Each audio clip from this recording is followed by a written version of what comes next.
I think the audio is working. Hard to know whether that's coming through loud and clear. I think it might be. I'm just making sure that I get rid of the strange audio which occurs when I start a live. It takes, I don't know, anywhere between 30 seconds and a minute to kind of settle down. So that's what I'm attempting to do here. We're just going to give ourselves half a minute or so, and then I will start broadcasting properly. Because I'm so annoyed with the way it starts, and I can't isolate where the problem is. But anyway, I think that might be enough time now for us to move across to a slightly different view. So let's try cutting over here. There we go. There's our black and white view of the shack. It's looking, can you see me waving with my left hand? Yeah, the shack is looking much like that.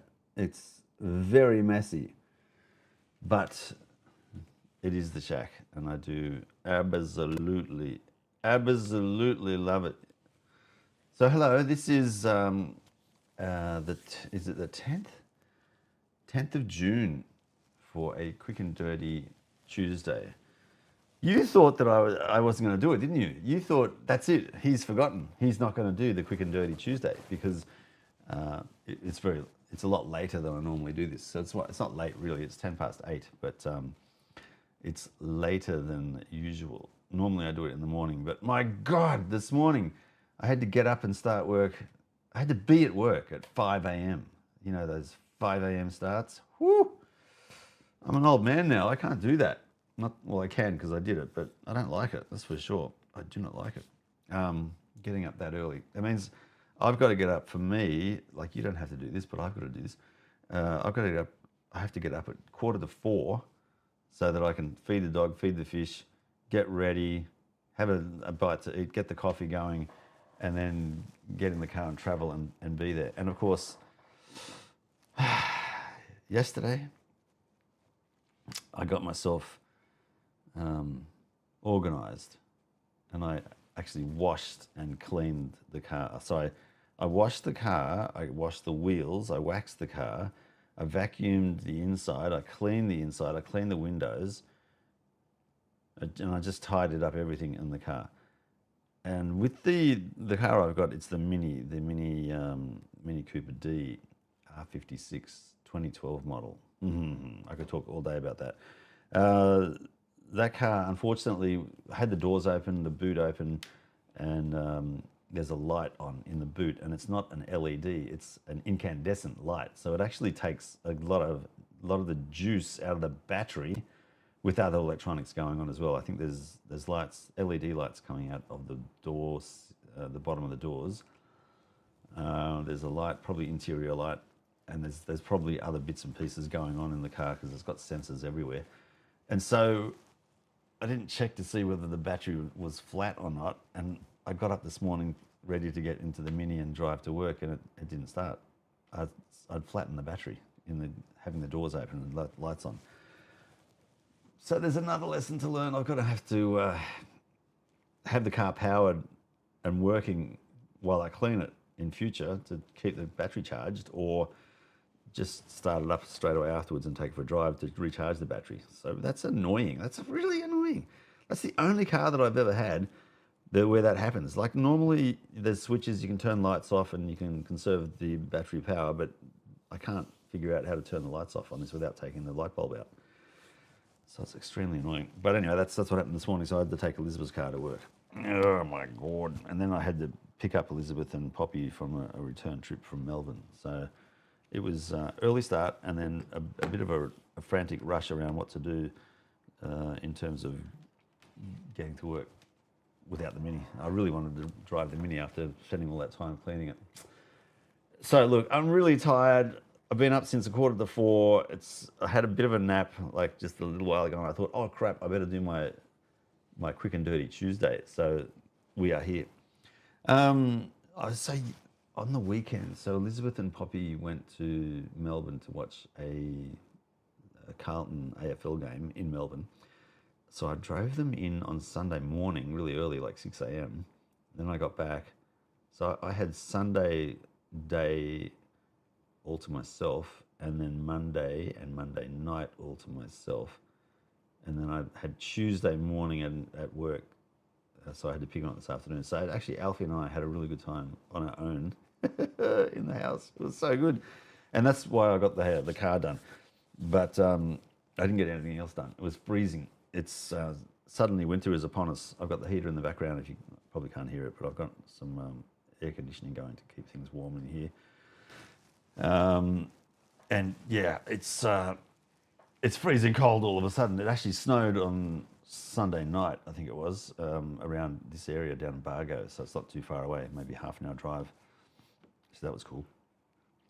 But one thing that I did do was modify the camera. Check this out. So, whoop, not that. This I showed you before. I'm continuously modifying this camera to make it work a little bit better to suit my needs. I modified this by adding I'll show you the whole story. I've got an adapter which I bought from Amazon, which came in yesterday, and I've araldite that to the front of the lens mount on this Kodak camera. And the reason I've done that is that it's a ring, what do they call it? A filter adapter, lens adapter, maybe filter adapter. So it adapts from a 43 millimeter to a 52 millimeter diameter, which I've got 52 mil lenses or adapters that go onto in the front of lenses. So this is a variable ND filter. Variable being that when you look through it here, you can kind of see through it there, but when I twist the two rings, it makes it into a sunglass type thing where you can't see through, and then if you keep on twisting it, you can see through it again. So it's like a mild sunglass filter then to a really dark, as almost black, like that. See that? So that's stopping sunlight coming in to the lens, and yeah, it's like a sunglasses for the camera. And by doing that, you can control the amount of light coming through. So that's in my mind, that's the minimum amount of light coming through there. And all I have to do now is screw it on the front of this, and then I can change the what's it called? The exposure, I guess, on the camera. That then lets me make the camera go into full widest aperture, which then lets me have, so the aperture is just the opening on the front in the iris, or the veins on the front of the lens. When you make the aperture really wide, it makes the focal plane, the area which is in focus, really, really thin. So when you've got a pinhole type of a opening, if the aperture is very small, it's a big F number. It actually makes the focal plane kind of deep, and then as the aperture gets bigger, the focal plane, which is the plane of focus, is thinner and thinner and thinner. And so when you're making a photo, you're pointing the camera at something, and if it's, say, focused to that point, when the aperture is wide open, then if I move the camera, if I move the camera backwards or forwards, then it moves it out of the plane of focus. So it's like if I fix it there with the aperture wide open, then that's where it focuses.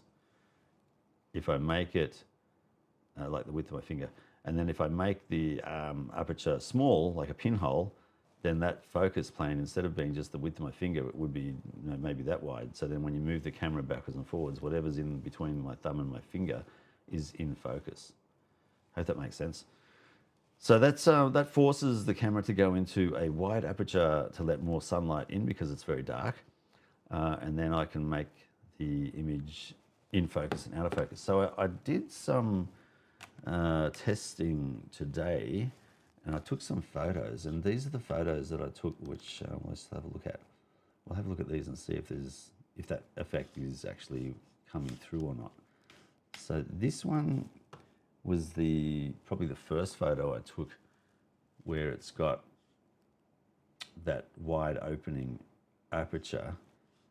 And if I zoom in a bit and then move how do I do that? Oh, there. Move that over there. That stuff in the background here should be blurred slightly, in which it is.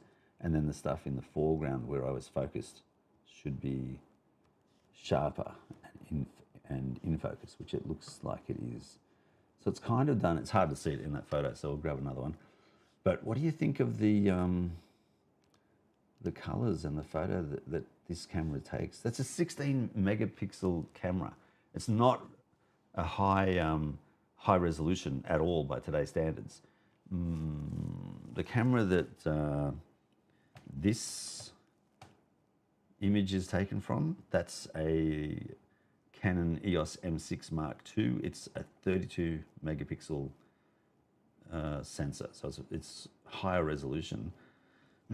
It's going through a transmitter, which makes the resolution worse, so that it's degrading the image. But that gives you an idea of what the kind of the sharpness. It's not a very good comparison, to be honest, because of the transmission device. But anyway, I like the colors and the effect that I can get from this little Kodak camera. It's really cool. Let's look at another one. This one here. I'm trying to find one where I took a picture of a fence paling, what's it called? Picket fence. This is another attempt at a similar type of an effect. So the ISO has crept up on this one. And I know that because you can see how that's not very sharp, and it's got a lot of kind of it's not a good rendition of white. It's kind of mottled a fair bit. That's typically because the ISO is too high, which is like the film grain or the graininess of the image.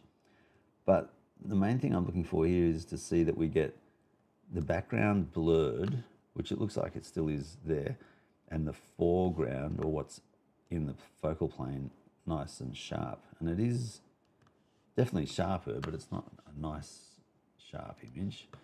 Let's check another one. This is it. But I'm not too concerned about the graininess. I actually like the grain. It's good. So what I was trying to do here was have this part of the fence in focus, and then the front part blurred and the back part blurred as well. And it's not really clear that's what's going on here. Kind of is. Like, you can tell it's not as sharp there. And it's kind of sharp actually in this space out here, so it's probably focused too far than what I wanted. And then in the distance, you can see it's not really badly blurred, but it's kind of trending that way a little bit. So I might have to experiment a little bit more. This is one that I took basically in broad daylight without too much concern. I like the colors that it comes out with. It's pretty cool. Did I miss one? Oh yeah, I did. There's another attempt at the picket fence there. So I think I tried to have this in focus, but it looks like it's got pretty much everything in focus. I don't think I had the ND filter set correctly, because the focal plane on that is quite deep. I want it narrow, so if you move the camera in or out, then it goes. You can see where the focal plane is, but that one actually looks like it's pretty deep. Pretty deep focal plane. So if you have that, everything between two fingers in focus, that means you can move everything around, and anything within the two fingers is going to be in focus. Whereas I'm trying to get a focal plane like with one finger width kind of depth. Anyway, so it's interesting. Where's that one? We looked at that one just now. This one here. And that's again one that I just snapped quickly. I like the colours. They look pretty cool.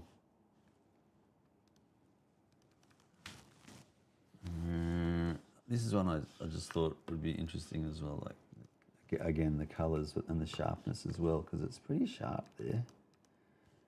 Like, that's taken from about 10 metres. No, 10 metres. 5 metres maybe. It's pretty sharp. I like it. And I was zoomed in there. Not a whole lot, but zoomed in a bit. Yeah. So, yeah, I'm really happy with the camera. The reason, one of the other reasons I'm really liking the camera is that it's just so portable. And I don't worry about it. Like, if I throw it in my backpack or whatever, I just throw it in. I just throw it in like, come on, camera. I just throw it in like that, like the way it is right there. I just throw it in. I don't put it in a bag or anything. So I've already got one tiny, tiny scratch on the back of the screen, which is hard to kind of see. No scratches on the front. Yeah, I just don't worry about it. It's really good. So it's like a everyday carry camera that I take with me wherever I go. It does video with built-in audio, and it takes pretty good photos as well. And there's heaps of different settings that I can make the camera do whatever I want it to do. So yeah, it's good. So this one is a pretty good example of what I'm trying to do. So in this one, I've got that in focus where my cursor is, that little square. And then what's in front of us is out of focus. And then what is behind in the background, it looks like it's actually in pretty good focus, to be honest. Gosh, it actually does look like it's in focus. I'm trying to actually get the background as blurred as the foreground. It's kind of blurry, but not as much as I'd like. And so that's because of the focal plane being like, it kind of starts from that area and then goes pretty much all the way back there. Everything is in focus up to that point around here. So it's pretty deep. So it'd be interesting to see what the settings are. But from memory, pretty sure that was f3. F3 is the biggest aperture I've got on this camera, which is not a huge opening. So yeah, I'm not surprised it's not coming out as good as I'd like, but it's still pretty good. Like, that's definitely blurred in the front. In the back, it's kind of blurred, not terribly. Yeah, you can see the effect over there. It's kind of blurred there, but that is also a long way away. So the resolution is what's really providing that blurred look. Anyway, this is just out of interest. Oh, and I caught an image of these birds in flight. That was so noisy. The cockatoos. There's a whole. There were many more. I missed the biggest part, but anyway. There we go. You know, that's the life of the photographer. You can't capture everything that you want to capture. And there's the dog on his walk. And again, I was trying to get one section, but it looks like it's going from about like there through to here being in focus. That's very, it's a deep focal point kind of thing. So yeah, I'm gonna have to play around with it some more. But I like these photos like that. Look at that. Look at the detail. 16 megapixels, and in the background you can see that's blurred. So I actually got that one the way I wanted it. A slightly blurred background, pretty sharp detail for the flower. And if we look in there, yeah, it's not super sharp because it was windy as well. The flower was actually moving. So harder to keep it in focus and capture it. And I was trying to get the pink colours over here. I went out to get Thai for dinner tonight, and on the way out of the restaurant, I saw the skyline. I thought it looked pretty cool. And I've got this thing for telegraph poles and wires. I don't know why, but I just love that image of blue sky with these black wires and a pole stuck in the middle. I don't know why, but I love that. And I like how it's got the foreground leaves, the autumn leaves here, or the winter leaves now, and a little bit of a light thing down there. But that should probably have gone up a bit, so I should have probably made that camera go not quite zoomed in as much as I did there. Still kind of got a capture of the hue of the colours on the clouds there. Anyway, so that was what I got up to tonight and today with the old camera. Actually like it. I like it a lot. I like the form factor. I like the cost. I like that I can modify it as well. So, put these things on it to make it behave the way that I want it to behave. Yeah. The only thing is the flash doesn't work anymore. Not the way that I'd kind of would like to have had it work. See how it's hidden, the flash here? As soon as you put it in the plane of view where you take a photo, you can see where it shows a bit of the flash, just a tiny bit there over the top of that rim. And of course that means that there's a shadow cast down here, so it's not going to work as well as it used to. But if I'm doing flash photography, in all honesty, this is a really bad flash. I'd use that as a master trigger flash to then trigger a bigger, better flash. And I've picked up an adapter today for doing that very thing. I'll show you it when it's all set up, so you can see it in the background right there. So that is a S mount. The flash unit itself gets screwed into the hole in the middle, and then it's a Bowen S mount, that circular ring there, which then I can put a softbox in front of that, and it kind of makes a softer flash, so it spreads the light evenly everywhere, which is really cool. I'll get that set up and show you. The only thing I really want to modify more on this camera, with that addition of the ring, the adapter, the filter adapter, is there is sunlight coming through where the araldite glue is not being covered with this black tape. So I'm going to put black tape along 1, 2, 3, 4 points where it's glued onto the plastic, and that should stop the light leak coming in. So that's the only thing I noticed that was wrong, apart from the flash. But I'm not too upset with the flash. I've got to be honest, I don't do a lot of flash photography. So yeah, I'll modify that, and that'll make that lovely again. Signum's going well. We're getting a new, they call it a G4. It's kind of a team leader. So our G4 currently has resigned, and so we're getting a new G4, but I don't know when that's going to occur. Last time we had a G4 leave, we were without a G4 coordinator for, God, I don't know, 2 months. We seem to do okay without anyone being there, to be honest. So yeah, not too bad. What else is there? Nothing new. Actually, there was something. I've got 2 things on order,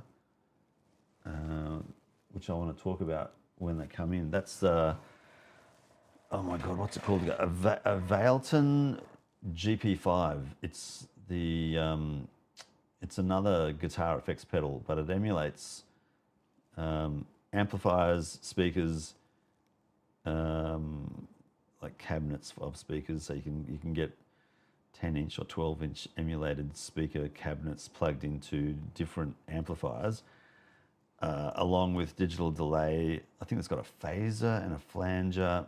It's got a tuner. It's 80, like it was $146. Like a tuner alone is normally around $110. That this has got so much crammed into it. It does MIDI as well. It's got all these, an audio interface, a looping station. So it's got all this stuff packed into a tiny little unit. I can't wait to get it. I think it's due the 15th or 16th of June, so sometime next week. And and I'll be doing a whole lot of videos on that, so I can't wait. I'm also trying to get time to practice the guitar, to do a little bit more jamming. So trying to do more of that. What else is there? Music is going okay. Signum is going okay. Or yeah, Signum is going okay, but I really want to still try and get back into IT, but it's just very competitive at the moment. So I'm taking my time with that. So what else is going on? There's a fair bit going on. There's some stuff that I kind of want to talk about, but I'm not going to talk about it right away, just for making sure people are okay if I tell you what's going on in their life, kind of thing. It's nothing major, nothing bad. It's always good and exciting, but yeah, I'm just not sure whether they want to have everyone know what's going on in their lives like this. So a little bit of a little, what's the word? A little bit of mystery around that one, a little bit cryptic. But you know, we'll come and I'll tell you what's going on when I can. I'm actually getting affected pretty badly by the social media content around what's happening in America at the moment. So I'm trying to wind that back a bit so I don't get totally affected mentally by what's going on there. I find what's happening in America really distressing, I've got to be honest. Like, I looked up to America when I was a kid, often thinking I would love to have been born in America, live in America. I'm talking like when I was, I don't know, 8, 9, 10, something like that. I just thought it was, you know, the propaganda that they expressed in that time. This is going back into the 70s.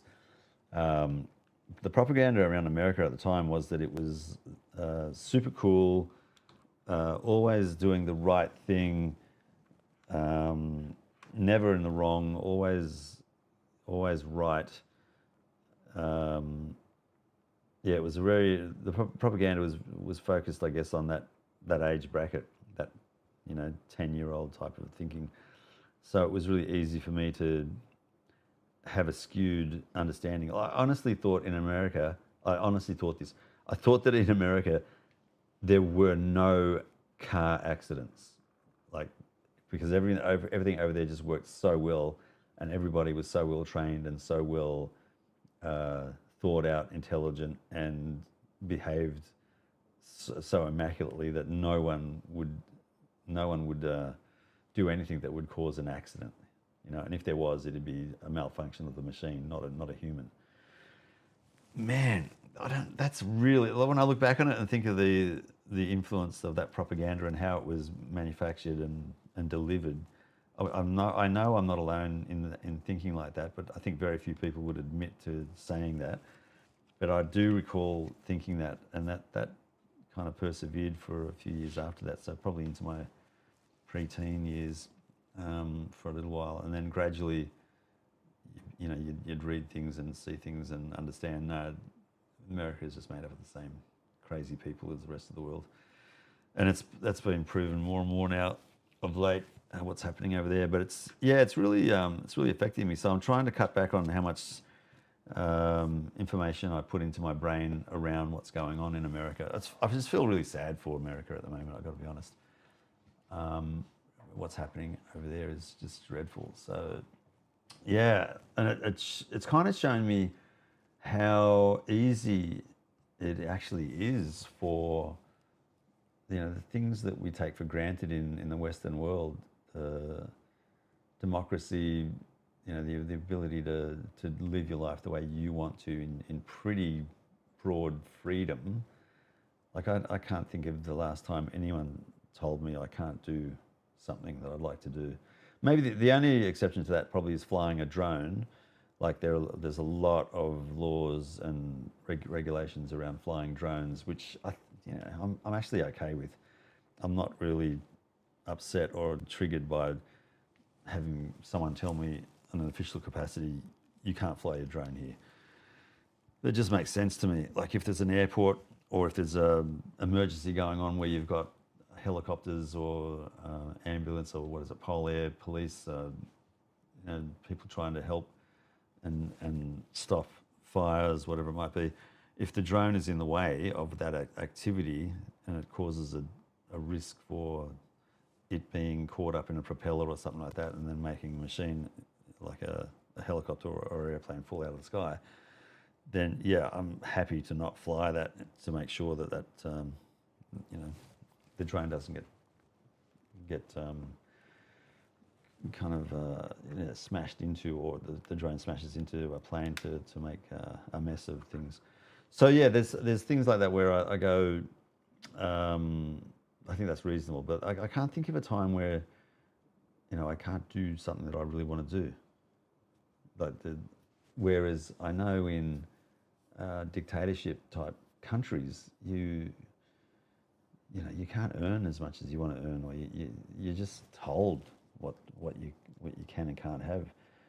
Like food is, like if you look at North Korea, food is pretty hard to come by, and you don't get the variety of food that we do here in the West. Like we got fresh vegetables and all kinds of weird and wonderful, bad for us foods, but we've got that choice, So I understand the privilege that I've got living in Australia, and I'm only beginning to realise now how fragile that really is. Like you get the wrong person who's got the wrong motivation to be in power and change laws, and that can change very quickly. Like in the course of a few months, you can change a democracy into something which is not fun to live in. And that's what I think's happened to America. Anyway, that's all I'll say on that subject. The quick and dirty, of course, is extending beyond 30 minutes already. So there we go. I can't think of anything else that I've got which is new and noteworthy. There's a few extra items I got from Amazon recently. I got a light stand over there to put that Bowen's mount. I talked about the S mount. Yeah, like I said, Signum's going pretty well. Family's going well. Life is just going well at the moment. Even though I've lost so much of my income because I lost that contract, my last contract in June 2023. So, God, that's actually 2 years ago now. Yep, 2 years ago. That's crazy. But I tell you what, I'm so much happier being out of IT and doing Signum. It's more physical work. Yeah, my body's getting beaten up. My ankles are killing me. My feet kill me because I'm on my feet all day. I get 2 half-hour breaks, and then apart from that, it's a 9-hour shift I'm working. So I'm doing an average of 20,000 steps a day. So for the last 2 years, I've been doing that. I remember the first, 4 to 6 weeks was just, my body was just not enjoying it at all. And then I went through a phase where it was just like, I felt really, really, really good, like physically really good. I still feel fit and good, but I've noticed that my left hip is hurting a bit more than it ever has, which is like, it's not crippling, but it's not the way it used to be.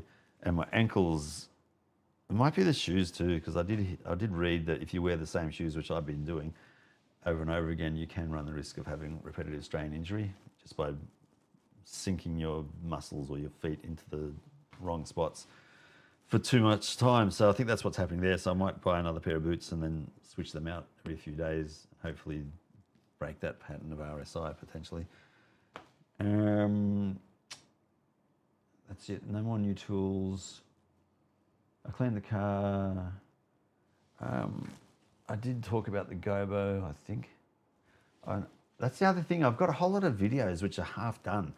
So what I'm going to do is I'm going to make one video and just mash it all together just so I can get it out of the way because I feel there's some things in the videos that I would like to share and talk about, but I want to do it in a way where it kind of is a continuous story, like instead of just a mishmash of here's this thing, here's that thing. I want to try and work out a way to get a story evolved, a start, a middle, and an end, which makes sense and flows. So that's what I'd like to actually spend time on. So I'll try and do that. I'm actually really happy with the way the Rodecaster video is kind of working now. So this is the Rodecaster video in here. I've got a monitor which makes things work pretty well. What do I do with that battery? Hang on. So this monitor uses these Sony batteries, and it basically, I'll point it upwards so you can see it. It gives me the ability to kind of queue up what's going to be shown on the main screen. So this one's the main screen going out to the internet, which is what you're seeing. And the one on the left is the preview of the screen that I've got ready and standby to make it into, can you actually see it? No, which makes it into the production, if you like.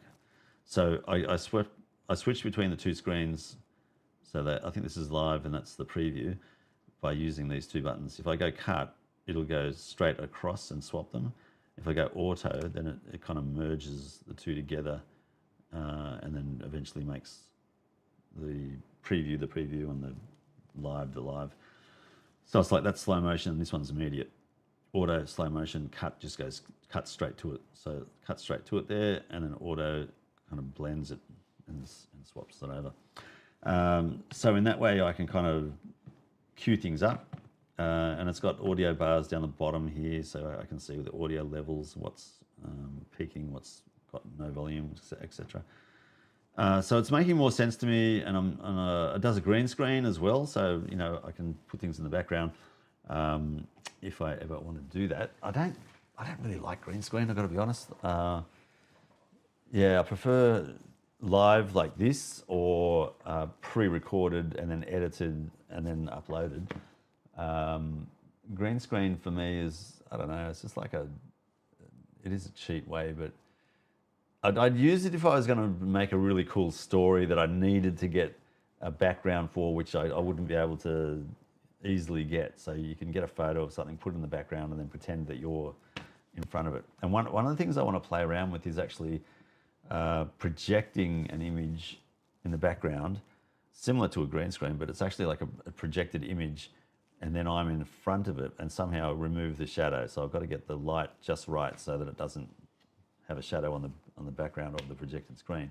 That's got more interest to me than the green screen at the moment. But the green screen I did use recently with James, and it worked okay. But and surprisingly, this Rodecaster video does a pretty good job of manipulating the green screen in real time. So I was actually really impressed with that. Yeah, it's actually pretty good. And I wanted to talk a bit more about the Rodecaster video in another video, because there's a really good story behind that. And the reason I wanted to talk about it is because it's actually a product which I was involved in with Rode here in Sydney. Rode is an international company for mainly microphones, and they're a multi-billion-dollar company, and they're known throughout the world in the audio circles. They've got a reputation of being at least good, and in some instances excellent, and in some people's opinions, like leaders in audio. There are many other people who give them a hard time though, and you know, call their equipment rubbish and garbage. But I'm not going to go. I don't think that's the case. I think that they make really good microphones, and this Rodecaster is like, it's all metal. There's no plastic in this. It's really, really well constructed and really well made, and it's designed and built here in Australia. So you know, it's been shipped all around the world. And I was involved in the beta testing of that Rodecaster video before it got released. So I had a pre-production version which didn't have as much cooling, and the audio circuits weren't really as good as the final product. But it was still really, really great machine. And I had to give it back, and I was torn. I really wanted to keep it, but I couldn't. They own it. They loaned it to me for testing.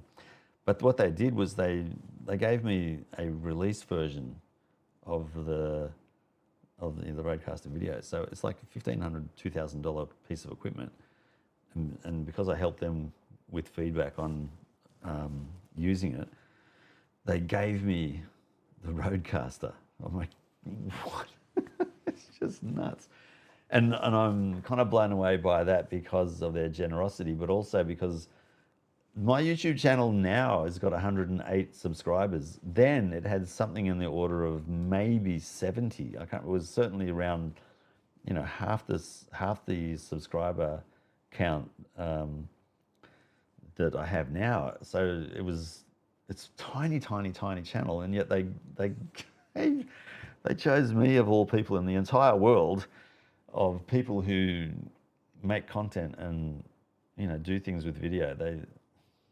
What the hell, included me in that. That's just nuts.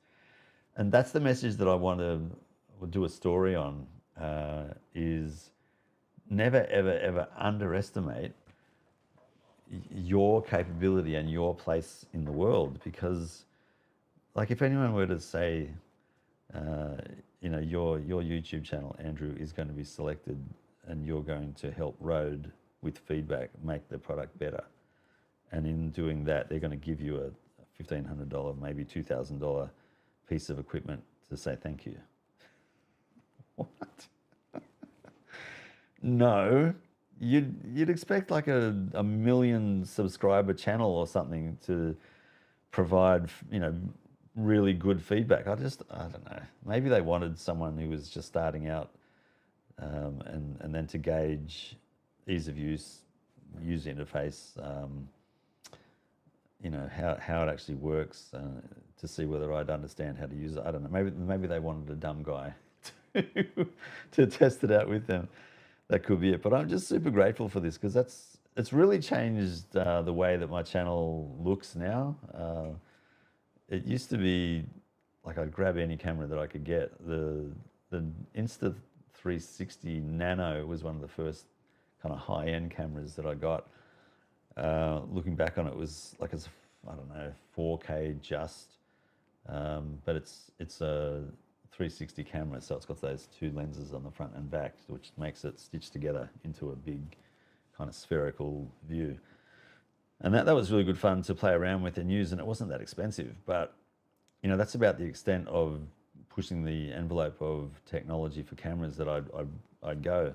Like the camera that I'm using for the main camera here is, I think I paid $1,500 for that second hand, and it's still like it's better than, the only other camera I did get is that EOS M6 Mark II, which it was about the same price, and it's a really technically better camera than the camcorder, but it's got its own limitations. I did, prior to the M6, I got the EOS M3, which it's an okay camera, but it's very limited in what it can do compared to the camcorder and the M6 Mark II. So I'm using the M3 as the overhead camera. This one here, and it doesn't stay on. That's why it goes blank like that, because it's got a timer on it for auto power off, and I can't circumvent the auto power off, so it's a bit of an annoying thing. Otherwise, it's a good camera, but it's got its little idiosyncrasies. This is probably just as good as that in a lot of ways. It's better in a lot of ways because it's completely waterproof, and this is the Kodak. I just love the form factor and the way it works, and how I can use it, especially being waterproof to 15 meters. God, yeah, can do a lot of creative stuff with that. And the images that come out of it they're pretty good. I'm really happy with the images. I got to say that they look sharp. And the only criticism I got is the audio. It's got it picks up the autofocus, and I can't make autofocus off. It doesn't do manual focus at all, so it's always autofocusing. And so you can hear the motor moving the lens backwards and forwards to get the autofocus working. Otherwise, yeah, very happy with it. It's really good. So, yeah, so I want to do a video on the Rodecaster video console itself. Not so much on how it works, but that expanded story around how I got involved with Rode and how I came about owning that Rodecaster video. And it's so versatile. It's so small as well, because I seriously think I can make this into a mobile broadcasting station, because I've got a mobile 5G internet connection, which can plug into the Rodecaster video and then hook up a microphone to that and a camera to that and then broadcast that off the 5G. And that means I could take this wherever there's 5G reception and, yeah, broadcast live. Unbelievable. So, yeah, I just love things like that. I don't know why, but I just love things like that. Being able to share what's going on in front of me with other people,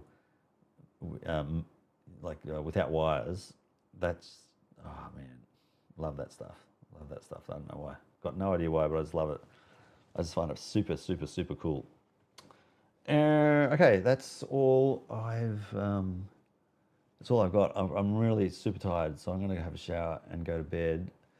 I was going to have a shave, and I was going to trim the old hair follicles, but if I wear a beanie at work, no one can see what's under the beanie, because I'm just so tired. I don't want to even do that. So I'll do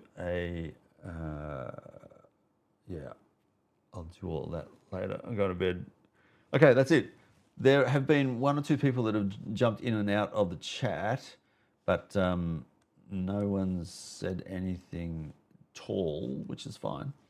It's just I'm making note of that because someone had a chat or started a chat with me and I didn't notice until I went off the air and then saw the chat and I felt really bad. So now I'm just checking to make sure that no one's saying anything before I call it quits. Yeah, there's no one there, so that's all cool. Yeah, Quick and Dirty Tuesday is now finished for the 10th of June. I'm going to go to bed. I'm going to wish you a really good night. Stay warm if you're in the southern hemisphere. If you're in the northern hemisphere, I think things are starting to warm up a bit. Summertime is hitting you guys while winter kicks in here. So that's going to be interesting. I haven't come across anyone on YouTube yet that I haven't seen or spoken of before. I'm still catching up with, what's his name? He's Japanese. He's in Japan. He's doing the moped across Japan. Oh my God, what's it called? No, I can't remember it. I'm so tired. Anyway, that's one of the channels that I'm watching religiously almost, because I'm fascinated by this guy. He's a Japanese guy who speaks English pretty well. I think he grew up in Hawaii and then he went back to Japan. So he's kind of American Japanese, but he's obviously in Japan now and he's on a moped and he's flipping between skateboarding, mopeding, and then hiring vans to go from one side of Japan to the other across all the islands and all the prefectures. And then he collects stickers for each prefecture that he's been into. And he's living very, very frugally because he's saving money and he's getting donations from all people all over the world to help him buy a van to then be a van lifer in Japan and then continue doing more and more videos. He's just, I know he's not an innocent boy, but he keeps on calling himself an innocent boy. And, he's got a bit of a checkered past in some ways, but he's also got this gentle nature about him, but you know that he's mischievous as well. And we're waiting, I think all of us are waiting to see more of his mischievous side come out. And it's really funny to see and hear him. Oh, God. Anyway. So, yeah, it's really fun. I'm kind of drawing this out a little bit just to make sure no one wants to say anything, because I'm only doing this once a week, which I think is fine. Like once a week doing this for 45 minutes to an hour is, it keeps me in the sphere of YouTube, on people's radar. They know that I'm not giving up. I'm sticking with this. I'm really enjoying YouTube for so many reasons. Oh, the sound guy. That's why I got to give you an update on the sound guy. And the reason I'm liking YouTube so much is because it's led to what is the sound guy now. So I've got a sound guy podcast, which I've got to do an episode for. The last one I've done is like a month ago or maybe two, and I've got many more things to talk about regarding sound. So I started the YouTube channel, and I quickly realised I'm going to have to learn how to be a good audio mixer, audio engineer, and an audio kind of technician in the space of YouTube, because the visuals are fairly straightforward and fairly easy after a little while. Like, yes, there are major mistakes that can be made and that are often are made, but to get a good image nowadays is not really that hard. Like, I've got 3 cameras here. You can see that they're all reasonably well matched. There's this one, the top right screen is blown out. On the top left of that screen, everything's very white and blown out. Same for the bottom one in that sync area. It's just really white and blown out. You can't see detail. But the main screen you can see is pretty good. It's lit pretty well, and I can control that camera, which is the camcorder there. I can control that much more easily than the other 2 being webcams. And you can tell they're webcams because when I move my hand in front of the screen, you can see that it's not keeping up. It's very blurred. Whereas the bigger screen is the camcorder, which has got a much better frame rate, so it looks more human and natural. But they're kind of matched okay with colors and things like that. So, even though I can't adjust anything on those webcams, straight out of the box, they're producing an image which you can see. But with audio, I've got to be really careful that I don't go too soft or too loud. Traditionally, I've been too soft, but I finally worked out on the Rodecaster video what I needed to do to make the sound work better. And so from now on, I'm pretty confident the sound's going to be nice and strong and loud.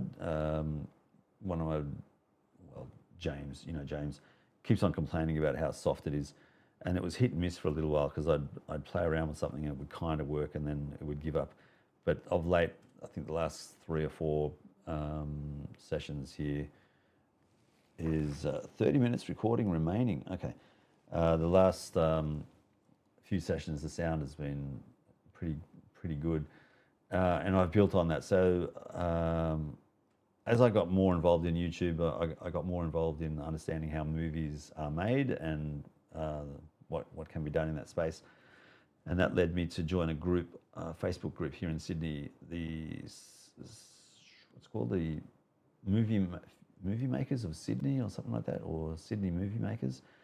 We're actually meeting tomorrow night over in Ultimo, so I'm going to do that tomorrow night as well. I'll take this camera with me and we'll get some images and video, and I'll report back on how we organise and run that little soiree. It's good fun.